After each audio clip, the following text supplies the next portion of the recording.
नमस्ते. Agriculture development trust यांच्यातर्फे दरवर्षी आयोजित केले जाणारे जे कृषी प्रदर्शन आहे, यात आपण भेट देण्यासाठी आलेलो आहे. 110 एकरमध्ये पसरलेलं हे जे कृषी प्रदर्शन आहे, ते बहुतांशी शेतकऱ्यांच्या दृष्टीने अतिशय महत्त्वाचं आहे.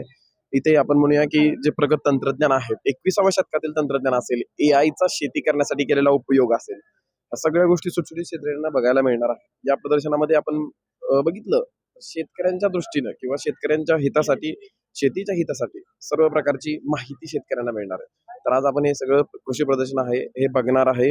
याची आतापर्यंत कधीही न सांगितलेली अशा प्रकारे थोडंसं सुटसुटीत प्रमाणे, प्रॅक्टिकल प्रमाणे, की जे शेतकरी त्यांच्या शेतामध्ये उपयोगी करू शकतात, जे शेतकरी त्यांच्या शेतामध्ये त्याचा लाभ घेऊ शकतात, अनुदानाचा फायदा कसा घ्यायचा, या सगळ्या गोष्टींची माहिती आपण सविस्तरपणे देणार आहे. तर कृपया शेतकऱ्यांनी हा पूर्ण व्हिडिओ बघायचा आहे. धन्यवाद. कृषी प्रदर्शनाचा पहिला टप्पा म्हणजे या ॲग्रिकल्चर डेव्हलपमेंट ट्रस्टच्या मोठ्या गेटमधून आपल्याला तिकीट काढून आतमध्ये जावं लागतं. तिकिटाचे 60 रुपये दिले की आतमध्ये तुम्हाला या फळांची आरास दिसते. त्यानंतर आपण बघतो तो पॉली हाऊसमध्ये लावलेल्या वेगवेगळ्या प्रकारच्या वनस्पती, ज्यामध्ये मग फुलांच्या वनस्पती असतील, त्याचबरोबर ते हॉर्टिकल्चरचे क्रॉप्स असतील, जे अतिशय नियोजित पद्धतीने लावलेले आहेत. त्यानंतर बाहेरचे ओपन प्लॉट्स आहेत. ओपन प्लॉट्समध्ये वेगवेगळ्या व्हेजिटेबल्स असतील, त्यामध्ये तुम्हाला ब्रोकोली बघायला मिळेल, रेड कॅबेज बघायला मिळेल. एक्झॉटिक व्हेजिटेबल्स बरोबर तुम्हाला एआय तंत्रज्ञानाचा वापर केलेला दिसेल, जसं की हवामानाची माहिती देणारे सेन्सर्स असतील. त्यानंतर स्ट्रॉबेरी ही व्हर्टिकल पद्धतीने लावलेली स्ट्रॉबेरी तुम्हाला बघायला मिळेल. असे विविध प्लॉट्स बघून आपण जेव्हा पुढे जातोच, तेव्हा आपल्याला दिसतं की प्रगत तंत्रज्ञानामध्ये बारामतीसारख्या ठिकाणी आपल्याला अशा गोष्टी बघायला मिळतात. नंतर टोमॅटोची शेती टोमॅटो तर दिसतीलच, पण काही ठिकाणी टोमॅटोला खाली वांगे लागलेली पण दिसतील. त्याचबरोबर ते आपण जे वेलवर्गीय पिकं आहेत, त्याला आपण कशाप्रकारे स्टेनलेस स्टील किंवा लोखंडाच्या साह्यानं स्ट्रक्चर बनवून त्यावरती आपण वेलवर्गीय पिके व मध्ये आंतरपीक घेऊ शकतो, याचा आपण प्रात्यक्षिक बघायला मिळतो. त्यानंतर मला आवडलेलं केविकेमधलं एक छान उदाहरण म्हणजे एक रोटेटिंग व्हील. त्या व्हीलच्या साह्यानं आपण म्हणूया झाडांना हायड्रोफोनिक्स फार्मिंग या टेक्निक्सद्वारे पाणी देऊन झाडे जगवली जातात व अशा प्रकारे आपण फ्लोरिकल्चर किंवा हॉर्टिकल्चरची पिकेही घेऊ शकतो.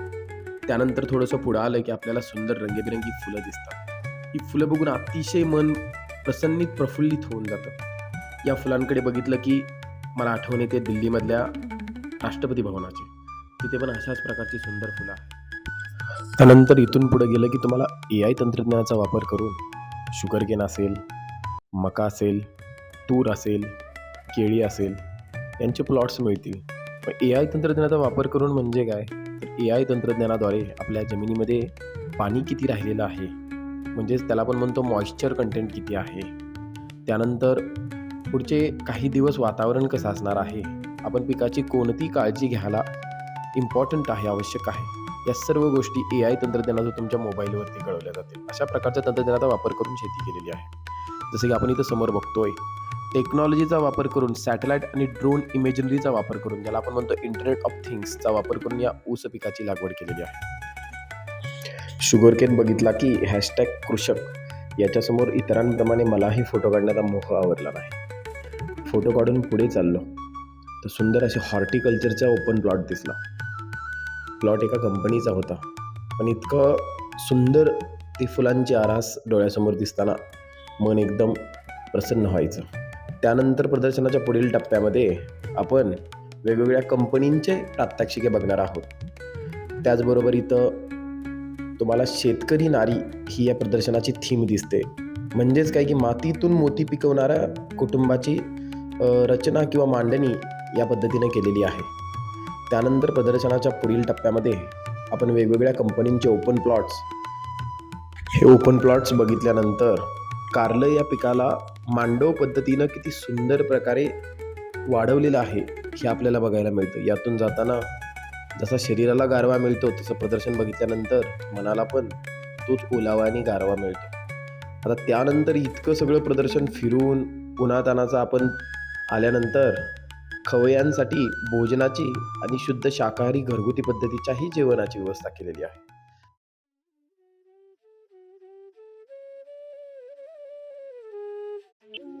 त्यानंतर ज्या शेतकऱ्यांना जमीन कमी आहे त्यांना फवारणीच्या यंत्राचाही प्रात्यक्षिक आपल्याला इथं बघायला मिळेल. त्यानंतर पुढं आल्यानंतर बारामती ॲग्रो लिमिटेड यांच्यातर्फे कुक्कुटपालन कशा पद्धतीनं केलं पाहिजे व त्याला कुठल्या प्रकारचं खाद्य वगैरे दिलं पाहिजे व वेगवेगळ्या कोंबड्यांच्या जाती आपल्याला इथं बघायला मिळतील. त्यानंतर सगळ्यांच्या काळजाचा विषय म्हणजे खिलार. जी आपली संस्कृती आहे की बैलाला आपण पुंजायचो, अशा प्रकारे या 2 खिलारांना बघितलं की आपण आपल्या आजी आजोबांची आठवण काढल्याशिवाय इथून पुढे जात नाही. इतके सुंदर देखणे खिलार आणि त्यानंतर हा डॉग शो, हा या प्रदर्शनाचं मुख्य आकर्षण आहे असं मला वाटतं. हा डॉग शो बघितल्यानंतर वाटतं की आपण ज्या देशी कुत्र्यांना पाहिजे तितके जिव्हाळ्याने वागवत नाही, ते नक्कीच वागवलं पाहिजे. त्यानंतर प्रदर्शनाचा पुढचा टप्पा आहे डॉग शो झाल्यानंतर व काही डॉगविषयी माहिती जाणून घेतल्यानंतर आपण जे शेतकरी आहेत त्यांना काही विचारणार आहोत. नमस्ते. कृषक 2026 बारामती माळेगावमध्ये जे आता आयोजित केलेलं आहे 17 जानेवारीपासून 24 जानेवारीपर्यंत. तर कृषक 2026 मधला आज 3रा दिवस. तर आता आम्ही कृषक प्रदर्शन बघायला आलो. तर माझ्यासोबत काही शेतकरी आहेत, ते या प्रदर्शनासाठी फार वर्षानुवर्षे येत आहेत, मागच्या 2-4 वर्षापासून येत आहेत. त्यांनी आज या वर्षी पण 3ऱ्या दिवशी प्रदर्शन बघितलेलं आहे. तर आपल्याला फक्त जाणून घ्यायचं की त्यांना कृषी प्रदर्शन कसं वाटलं. ऍक्च्युली एका शेतकऱ्याचा बघण्याचा दृष्टिकोन वेगळाच असतो, त्यामुळे आपण विचारलं पाहिजे. आता कुठे आलाय तुम्ही? मी दादा वडगाव वान, तालुका संग्रामपूर, जिल्हा बुलढाणा इथून आलेलो आहो. मागच्या वर्षी पण आलो होतो. म्हणजे नवीन टेक्नॉलॉजी कशी काय आपले डेव्हलप करू शकतो ते सर्व इथं माहिती मिळते आपल्याला. आणि शेतीला काही जोडधंदे जसं आता गोट फार्म आहे, डेअरी फार्मिंगचे काहीतरी प्रोडक्ट आहेत, ते पण त्यांना एकदम मस्त प्रकारे त्यांनी डेव्हलपमेंट करून त्यांचे जे स्टॉल आहेत हे म्हणजे आपल्याला दाखवले त्यांनी. तुमच्या शेतामध्ये काय आहे? आमच्या शेतामध्ये केळी, हरभरा, पराठी हे सर्व. म्हणजे तुम्हाला असं म्हणतं की या प्रदर्शन आल्यानंतर शेतकऱ्यांना एक म्हणून की विचार करण्याची नवीन एक पद्धत समजते की आता शेती कुठे चालली आहे, एक शेतकऱ्याला शेतीची गरज काय आहे. आता केळीचा नवीन प्लॉट बघितला आम्ही. त्यांनी 4x12ची लागवड आहे त्यांची. एक नंबर. म्हणजे त्यांचा जो अर्ध्या एकराचा प्लॉट होता त्यांचा. त्यात आपल्याला सर्व माहिती समजते की आपण कोण्या पद्धतीने शेती करू शकतात नवीन. तुम्हाला खरंच वाटतं का की हे तितकं प्रॅक्टिकल आहे, शेतकरी तितकं 100% त्यांच्या शेतामध्ये उतरू शकतो आपण. म्हणजे सर आता बघितल्या तर आपण करू शकतो ना. बरोबर आहे. आणि एक नंबर त्यांची जे क्वालिटी आहे ते आपण बघू शकतो. आता इथं आपल्याकडे काही वयस्कर शेतकरी दिसत आहेत की जे वर्षानुवर्ष शेती करतायत. त्यांना शेतीचा गाडा म्हणजे म्हणतात की शेतीचं गाडं नॉलेज आहे, त्यांना माहिती आहे की शेती कशी केली पाहिजे, फायद्याची शेती काय असते. त्यांनी वर्षानुवर्ष बघितलंय, त्यांनी गारपीट बघितली, त्यांनी खूप दुष्काळ झेलले. त्या शेतकऱ्यांपासून आपण बघूया नक्की की काय सांगाल सर, काय तुम्हाला ह्या प्रदर्शनात जाणवलं? सर, मी अशोक भाऊसाहेब कराळे, तालुका गंगापूर, जिल्हा छत्रपती संभाजीनगर. अरे वा. आज मी 3 वर्षापासून इथे येतोय आणि मला वाटतं हे प्रदर्शन असं म्हणजे भरवलंच गेलं पाहिजे. नवीन तंत्रज्ञानाची माहिती भेटते. परंतु माझा दुसरा एक विचार असा आहे की आपली जी जुनी पद्धत होती ही सेंद्रिय पद्धत होती. बरोबर. आणि आता जे प्रदर्शन आपण मांडतोय बऱ्याचदा हायब्रिड आहे आणि सीडचा माल येतोय. बरोबर. आणि मला असं वाटतं ठीक आहे, नवीन तंत्रज्ञानाची जोड पाहिजेच. जुनं याचा अर्थ काही ते खराब होतं अशातला भाग नाही आहे. परंतु या प्रदर्शनात मला जाणीव याची झालेली आहे का बऱ्याचशा गोष्टी आपण आयात केलेल्या आहे आणि ही चांगली बी गोष्ट आहे, ती चुकीची नाही आहे. परंतु आपला पद्धत जो आहे भारतीयनुसार शेतीनुसार हा सेंद्रिय पद्धतीकडे कल पाहिजे. आणि इथं तुम्ही वयानं मोठे आहात, मी तुम्हाला थांबवतोय त्याबद्दल सॉरी, पण तुम्ही वयानं मोठे आहात. आपण अगोदर शेतीमध्ये प्रगत तंत्रज्ञान का आणलं? कारण लोकसंख्या जास्त वाढत चाललेली, लोकांना खायला धान्य मिळत नव्हतं. पण आता ऍक्च्युली काय झालंय की आता फक्त प्रॉफिटचा विचार करून शेती केली जाते. मग त्यामध्ये कुठलेही हायब्रिड वाण आणायचं, कितीही कीटकनाशके फवारायची. मग आपल्या पिढ्यांना म्हणतो ना आपण कॅन्सरचं प्रमाण वाढतंय, लहान वयात मुलांना हार्ट अटॅक येतात. हे कशामुळे होतंय? तुमचं म्हणणं बरोबर आहे, कुठेतरी सेंद्रिय शेतीकडे जाण्याची गरज आहे. त्याविषयी तुम्ही मत मांडलं ते बरोबर आहे. आणखी तुम्हाला सेंद्रिय शेतीविषयी म्हणजे काय वाटतं? तुमच्या पिकामध्ये आता शेतामध्ये काय आहे सध्या? शेतामध्ये माझ्या सध्याला हरभरा आहे, मक्का आहे आणि तूर आहे, बाजरी आहे अजून. म्हणजे मला एकदम फ्रँकली सांग, खरंच शेती आता परवडेबल आहे का तुम्हाला? म्हणजे सध्याला शेतीचं असं झालेलं आहे सर की आपण जो उत्पादन घेतो तर आज आपल्या हातात भाव तर नाहीच आहे. आणि त्याच्यात जे औषधी फवारणी वगैरे जे असतात, लेबर असतात, हे म्हणजे खूप अतिशय महागडं झालेलं आहे. तर मला फक्त एवढं जसं म्हणायचं आहे की आज मोदी सरकार जे आपल्याला म्हणते बरोबर का हमी भाव जो पाहिजे, परंतु हमी भावचा विषय असा आहे तो जोपर्यंत शेतकऱ्याकडे माल असतो तो व्यापारीच 90% घेऊन टाकतात. बरोबर. आणि 10% माल शेतकऱ्याकडे असल्यानंतर हमी भाव भेटतो आणि तिथेही म्हणजे खूप अडवणूक लोबाडणूक होते. तर या गोष्टीकडे थोडं शासनाने जर लक्ष दिलं तर अशक्य असं काहीच नाही. बरोबर आहे. म्हणजे आता जे आपल्याला सांगितलं काकांनी की म्हणजे ही खरंच शोकांतिका आहे स्वतंत्र भारतामध्ये. आता 75-80 वर्ष झाली देश स्वातंत्र्य होऊन, पण अजून हमीभावासारखी गोष्ट मिळत नाही. किती वर्ष शेतकरी यासाठी लढणार आहे? शेतकरी हा फार म्हणजे म्हणतो ना की कष्टाला प्रामाणिक असतो, कष्ट करायला कुठंही चुकत नाही. फक्त सरकारनं कुठंतरी ह्या गोष्टींचा विचार केला पाहिजे. आपण काय कोणालाच इथं म्हणजे म्हणतो ना की कोणाची दुनी धुवायला आलेलो नाहीये, कोणाचंही आपल्याला टीका करायची नाहीये, पण जे प्रामाणिक मत आहे की सरकारनं कुठंतरी हमी भावावर लक्ष दिलं पाहिजे. कष्ट करायला शेतकरी सक्षम आहे. काका तुम्ही काय सांगाल? तुम्हाला काय हा, बोला. कुठून आले तुम्ही? सर आम्ही बीड जिल्हा तालुका गेवराई आणि लोकांसला गाव आहे. ओके, तुमच्या शेतामध्ये काय आहे? तर आमच्याकडे प्रामुख्याने आमच्या गावाकडे ऊसाचं पीक जास्त घेतलं जातं.